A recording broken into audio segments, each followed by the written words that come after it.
The space station floated in the darkness like a silver needle against the black sky. They called it Horizon's Edge, and it sat at the very end of known space, far from any planet or star that mattered. This was where the Coalition sent things they wanted to study but did not want near their homes. Dangerous things. Strange things. Things that could kill. Dr. Una Park walked through the main corridor with a cup of coffee in her hand. She was a small woman with tired eyes and hair pulled back in a simple knot. 15 years she had worked on stations like this one, studying creatures that most species would not go near. She was good at her job. She was patient. She was careful. And she understood that every living thing, no matter how dangerous, had a reason for being what it was. The station held scientists from 12 different species. The Valkyrie were tall and thin with gray skin and large black eyes. They loved numbers and calculations and rarely showed emotion. The Taurans were massive creatures, twice the size of humans, with thick hide and 4 arms. They were strong enough to bend metal, but they were gentle by nature. The Krigari were warriors with scales and sharp teeth. They believed in honor in combat and looked down on species they considered weak. All of them had come to study the newest arrival. They called it a Ravager. Una had seen the reports. She had watched the videos. The creature stood 3 meters tall with scales as black as space itself. It had 6 eyes that glowed like hot coals and claws that could cut through the hull of a starship. Its teeth were longer than her fingers. When it moved faster than anything that size should be able to move. Entire planets had been abandoned when a Ravager appeared. Armies had fallen. Warships had been torn apart. This was the apex predator of the galaxy, the thing that sat at the very top of the food chain. And now there was one sleeping in Section 7, kept unconscious by machines and drugs and force fields. Lieutenant Taiwu Kim met her at the observation deck. He was young, eager, and still believed that science could explain everything. Una liked him. He reminded her of herself 20 years ago. "The readings are stable," Taiwu said, handing her a tablet. "Brain activity is minimal. Heart rate is slow. It should stay under for another 6 hours at least." Una looked at the numbers on the screen. Everything seemed fine, but something felt wrong to her. She had learned to trust that feeling over the years. "Increase the sedative by 10%, she said. Taiwu frowned. "That's above the recommended dose."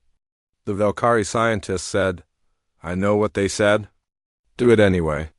He nodded and turned to leave. Before he reached the door, the lights went red. The alarm was the loudest sound Una had ever heard. It cut through everything, through walls, through thoughts, through the careful calm she had built over 15 years. Red light filled the corridor. A voice came over the speakers, calm and mechanical, the way emergency systems always were. "Containment failure in Section 7. All personnel evacuate immediately." "This is not a drill." Una dropped her coffee. The cup hit the floor and shattered, but she was already running. The screens in the security center showed everything. Commander Hyuk Jang stood in front of them, his face hard and his hands tight at his sides. He was a military man, trained for combat, but even he looked pale. How did this happen? He demanded. The Valkyrie technician's voice was flat. "Unknown." The sedative systems failed simultaneously. The force fields collapsed in sequence. This should not be possible. On the screens, they watched the Ravager wake up. It rose slowly at first, like it was remembering how to move. Then it turned its head, and those 6 eyes looked directly at the camera. Una felt her stomach drop. There was intelligence in those eyes, understanding and rage. The creature moved. It hit the first door so hard that the metal bent inward. The second door lasted 3 seconds. The third did not last at all. The Ravager came through it like it was made of paper, and then it was in the corridor. And then it was moving toward the populated sections of the station. Panic spread faster than the alarms. Una watched the Taurans run. These were beings that could lift a shuttle with their bare hands, and they ran like frightened children. She watched the Valkyrie scientists calculate odds of survival on their tablets, even as they fled. 3.2%. One of them announced, as if knowing the number would help. She watched the Krigari warriors draw their weapons, stand their ground for exactly 4 seconds, and then retreat when they saw what they were facing. Nobody blamed them. This was a Ravager. You did not fight a Ravager. You ran and hoped it did not follow, but the creature was following. It was moving toward Section 12, toward the civilian quarters. Toward the families. There were children on this station. Scientists brought their families here for long assignments. There were schools and playgrounds and small apartments where people tried to build normal lives in the middle of the void.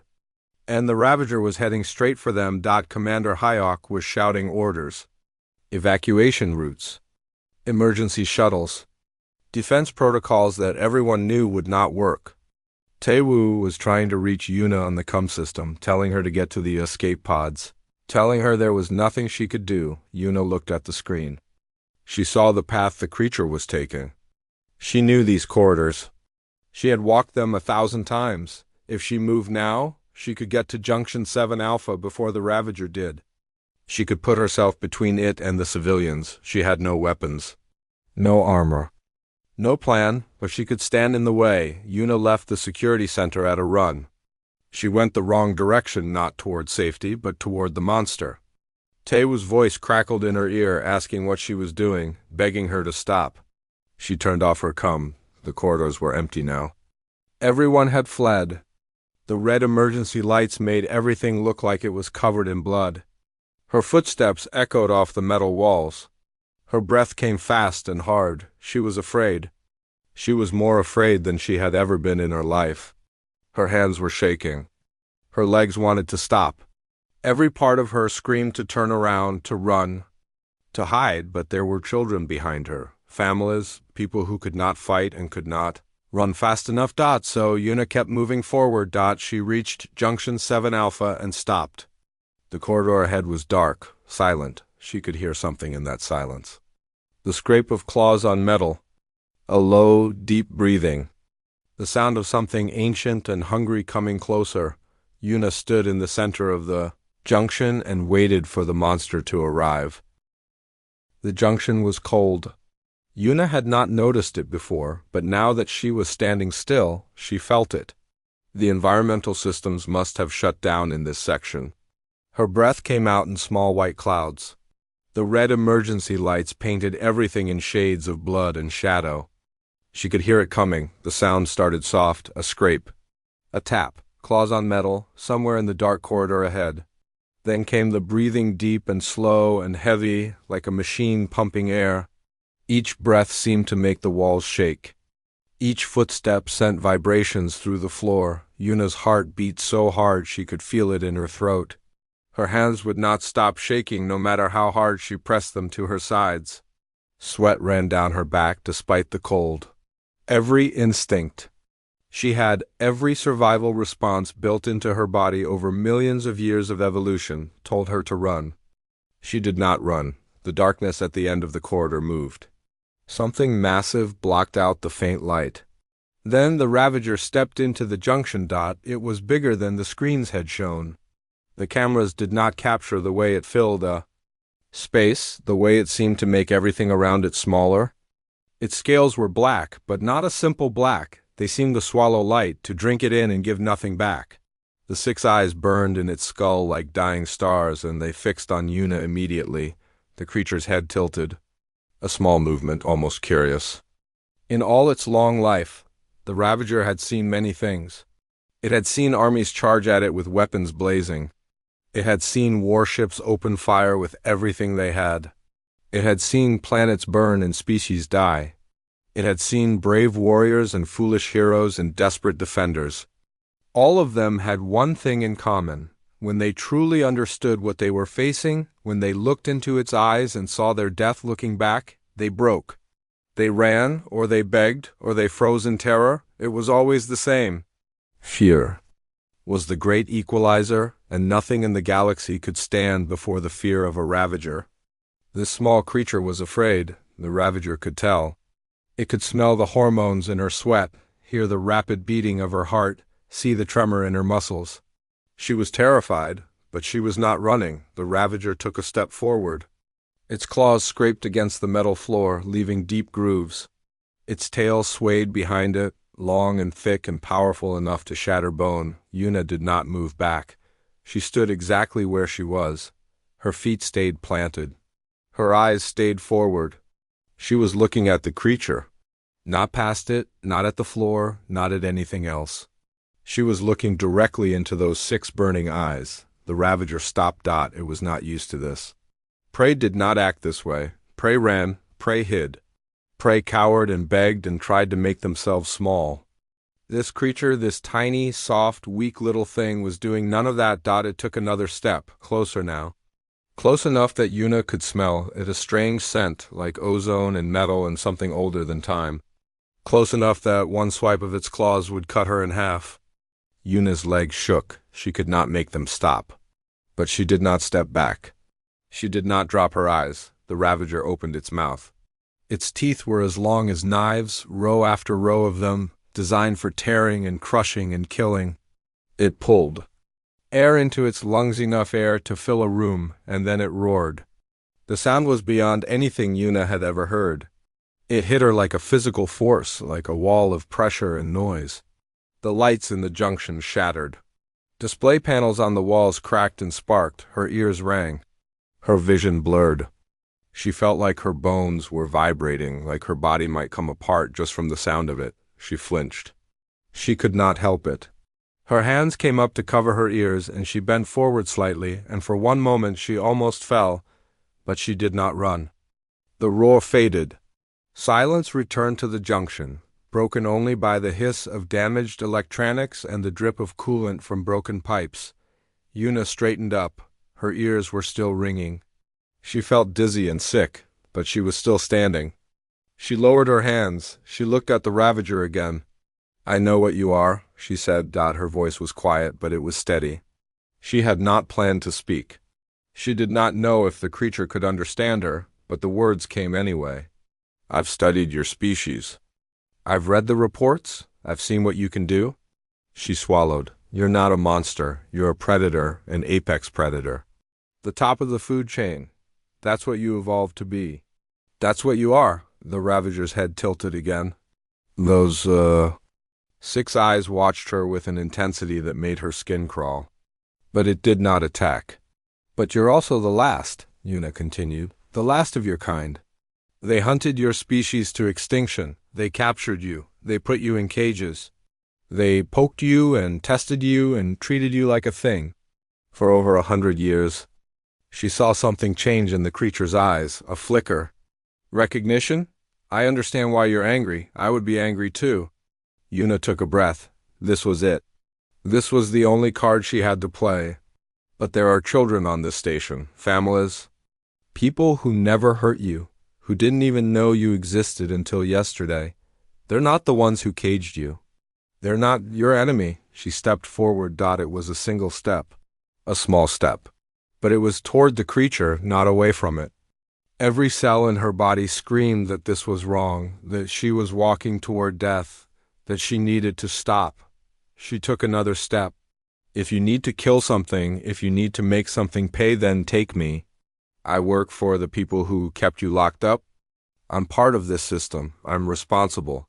Her voice cracked slightly, but she kept going. "Kill me, but let them go.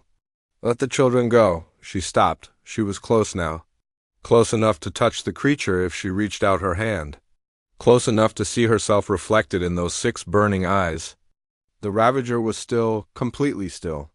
Not even its tail moved. Yuna stood there, waiting. Her heart hammered. Her lungs burned. She did not know what would happen next. She had done all she could do. She had put herself in the path of the monster and offered her life for others. Now the choice belonged to the Ravager. The moment stretched. It felt like hours. It felt like years. Then, slowly, the creature moved. It lowered its head. Not to strike, the movement was too slow, too deliberate for that. It lowered its head, until its eyes were level with hers, until she could see every scale on its face, every ridge and scar and mark of its long life. And then, with a grace that seemed impossible for something so massive and so deadly, the Ravager bowed. Its head dipped down, down, down until it nearly touched the floor. Its front claws folded beneath it. its tail curled around its body. The apex predator of the galaxy knelt before a human woman. Yuna stood there, trembling, tears streaming down her face, and she did not understand what was happening. But she knew somehow that something had changed, something important, something that would matter. In the security center, Commander Hayok watched through the one remaining camera, his mouth hung open. No words came out. Taiwu stood beside him, shaking his head slowly. "That's not possible," he whispered. "That's not possible." But it was happening. They could see it. The most dangerous creature in the galaxy, the thing that had destroyed armies and conquered worlds, was bowing to Yuna Park. And for the first time in over a century, the Ravager was still. The news spread through the station like fire. At first, nobody believed it. The Torns in the escape pods checked their communicators and shook their massive heads. The Velkari scientists ran probability calculations and declared the reports to be errors. The Krigari warriors refused to accept that their retreat had been unnecessary, that a single unarmed human had done what they could not. But then the images came through. The security feeds. The recordings. The Ravager, bowing, Commander Hayok sent teams to Junction 7 Alpha. They moved slowly, carefully, weapons raised and ready. But when they arrived, they found Yuna sitting on the floor with her back against the wall, and the Ravager crouched nearby, watching her with those 6 burning eyes. It did not attack. It did not even move. "Get her out of there," Hayok ordered through the comm. The lead soldier stepped forward. The Ravager's head snapped toward him. A low growl rumbled through the junction, deep enough to shake the floor. The soldier stopped. "It's okay," Yuna said. Her voice was tired but calm. "He won't hurt me, but he doesn't trust anyone else yet. Give us time." Hayok wanted to argue. He wanted to send in a full squad and drag her to safety.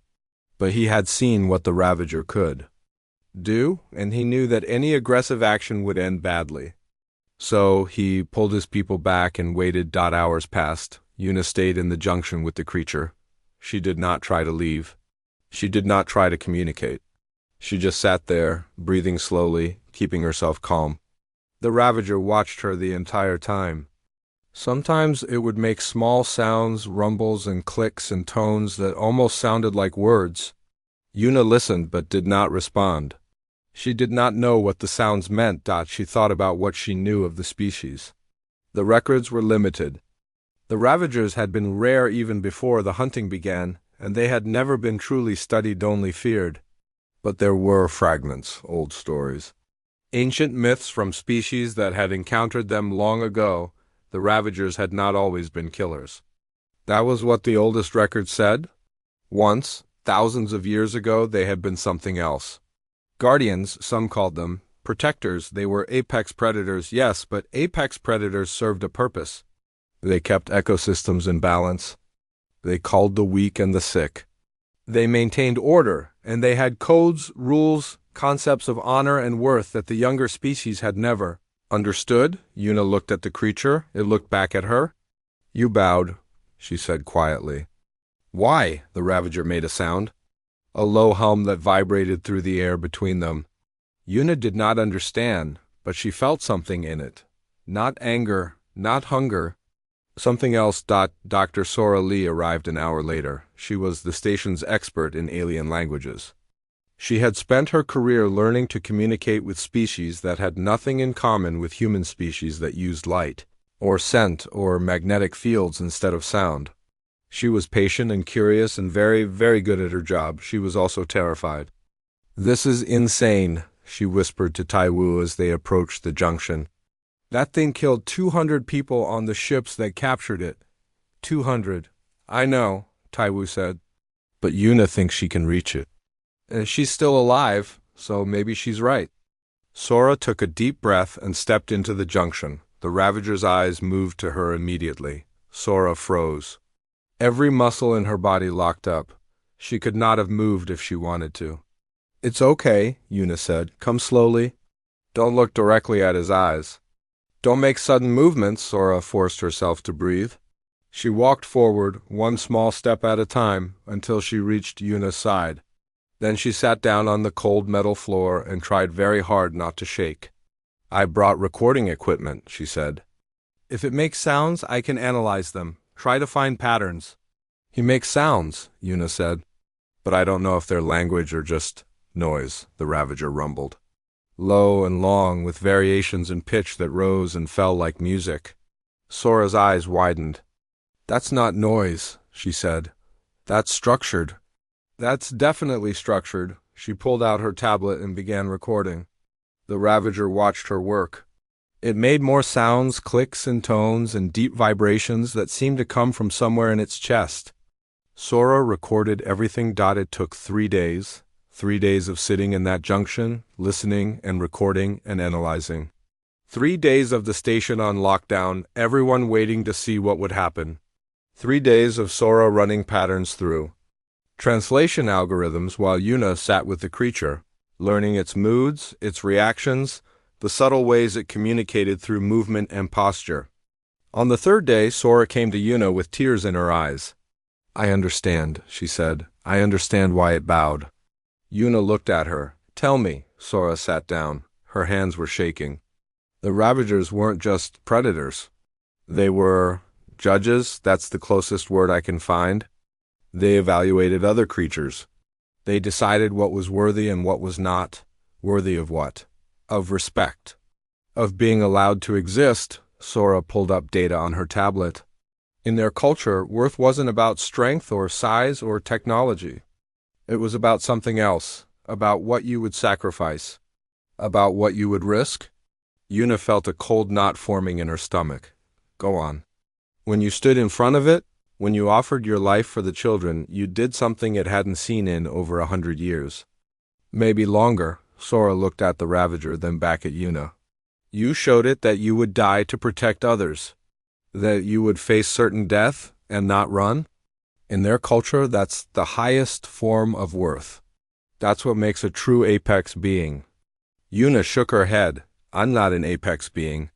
I'm just a scientist. Not to them, Sora's voice was quiet. To them, you're what a leader should be, what a protector should be. You passed its test, Una. You proved that humans, or at least one human, have something it respects. The Ravager made a sound. Sora checked her tablet, it says. The small one stood.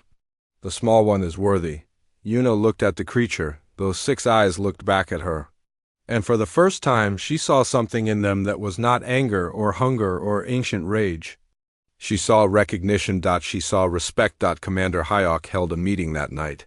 All the senior staff crowded into the briefing room, Taurans and Valkyrie and Krigari and humans, all of them trying to understand what had happened.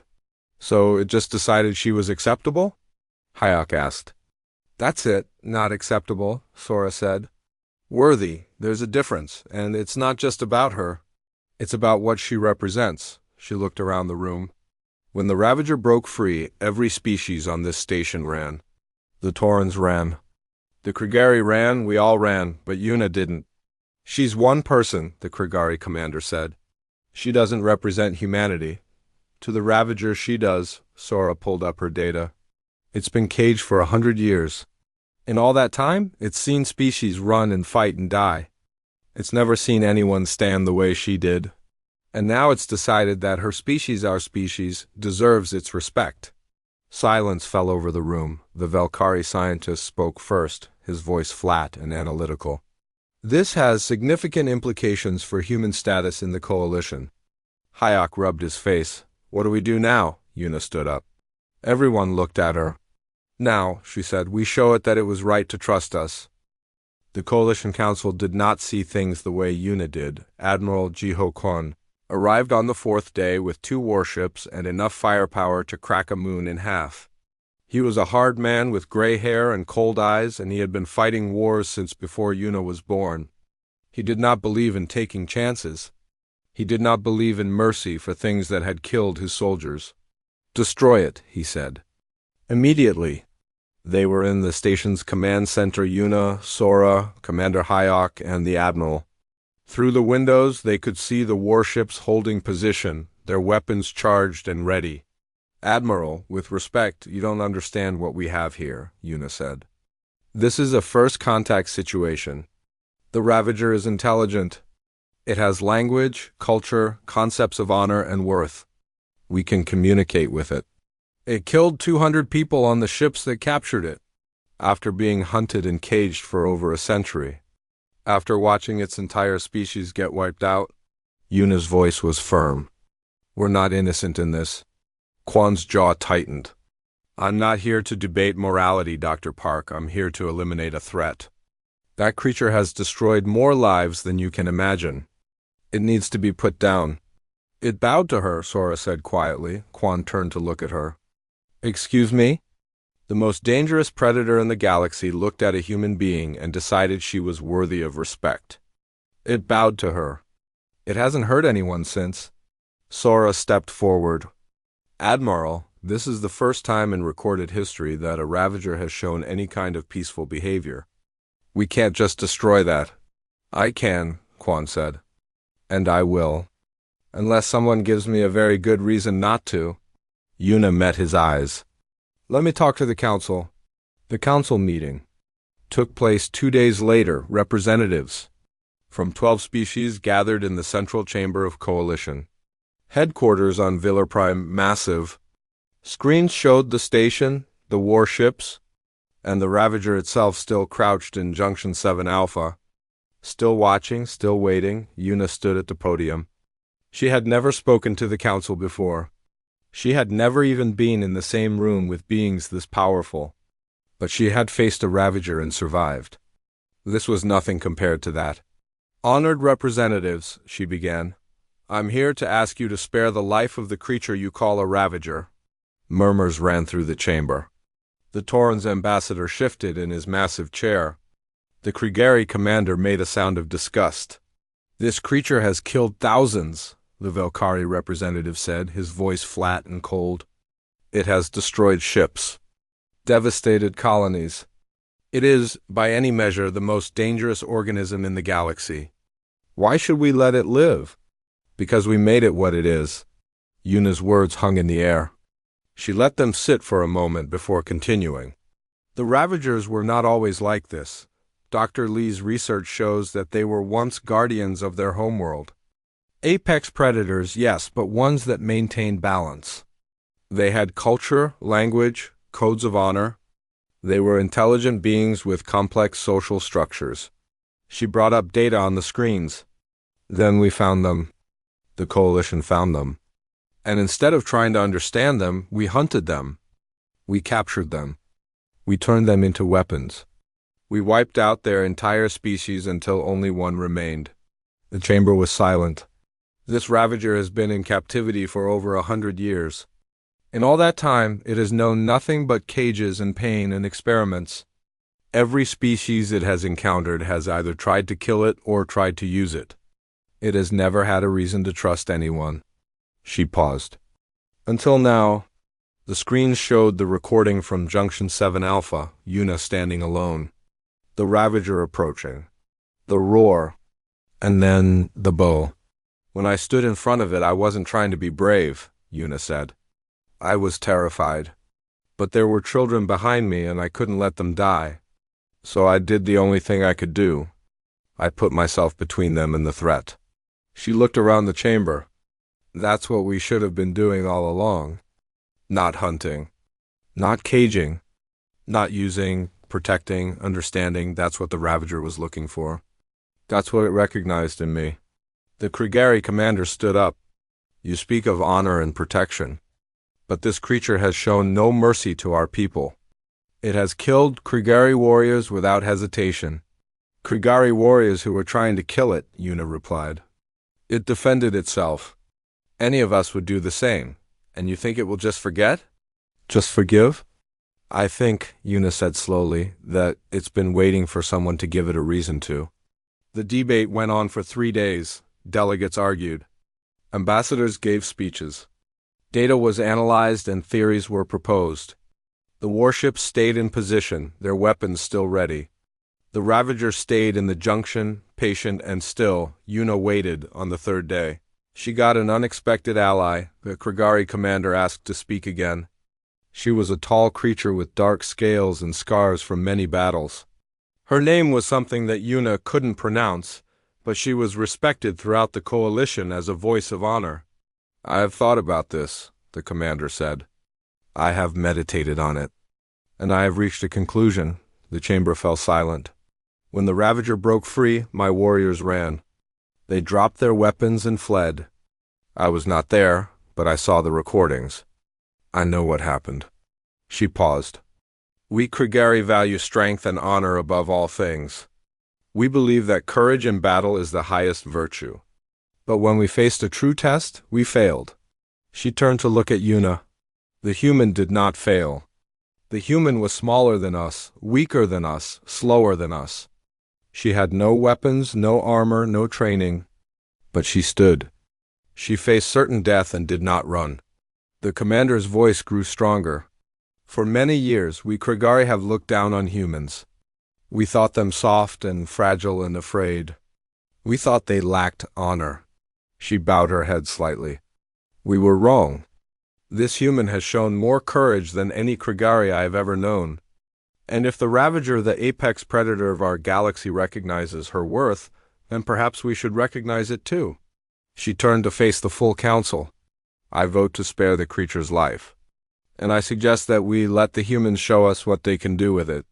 The vote came down to a single tiebreaker. Yuna stood in the chamber, her heart pounding as the numbers appeared on the screen. 6 in favor. 6 against. 1 abstention. The Valkyrie representative had abstained. He rose slowly, his large black eyes unreadable. "I have no emotional investment in this matter," he said. "I have only logic.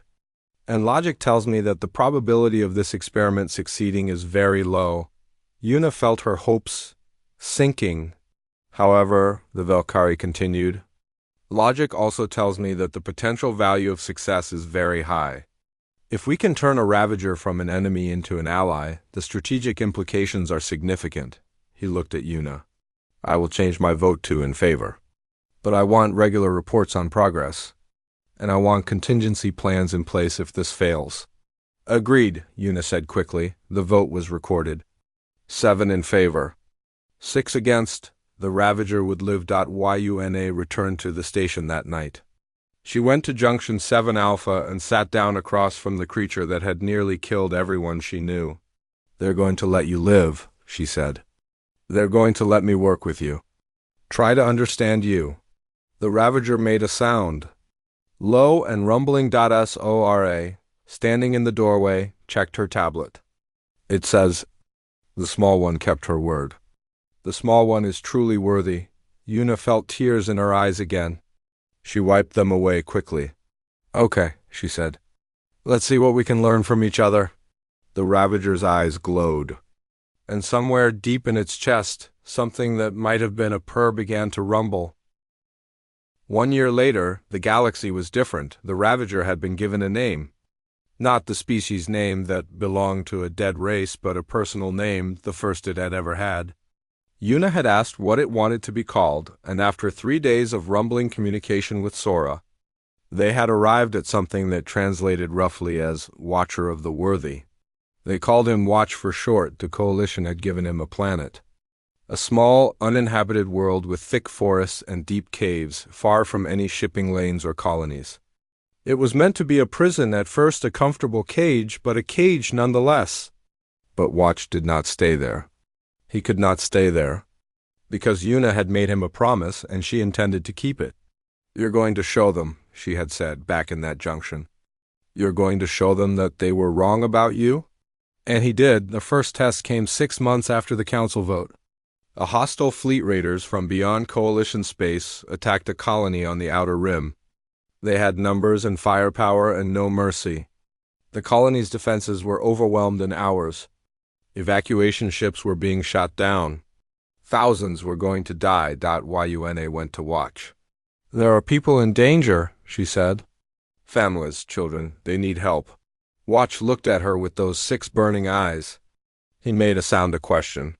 "I know you don't owe them anything," Yuna said. "I know they're the same species that hunted you, caged you, hurt you. But they're also the same species I am?